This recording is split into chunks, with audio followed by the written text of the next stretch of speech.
Meiji Restoration, A New Japan, starring westernization, modernization, and Meiji.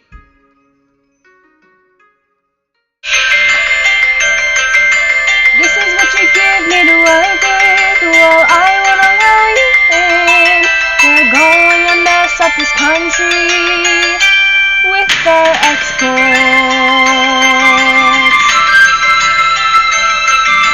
We'll have you open your heart to us guys, or you'll probably die. Trust me guys, to organize, divide corporate government.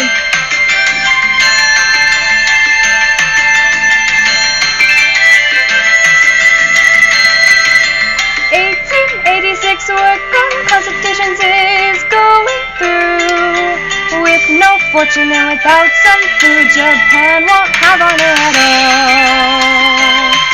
We signed the Treaty of Paris, which way to come our way. Australia looked behind. Japan was in crisis.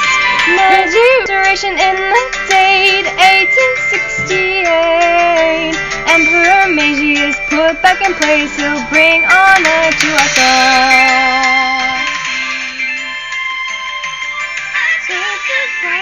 Shake the leg, they haven't did for legs. But change has brought us more. Social, economical, and political change. Modernization and westernization and centralization and education was brought to Japan. Japan will honor to us all. There, the changes are done. Not yet. Feudal system abolished, enacting a constitution. Parliamentary system formed for our government. Now add some schools. Just for fun. And now even you Can learn some. National Army, keep me safe Help me not die. and to get me everywhere. Railroads are being built. Help me gain internal power. We are getting much, much greater. Destiny guard our Japan and our future as we grow faster. We are no longer a big, big mess. We've opened our borders for trade. centralized government. Equality.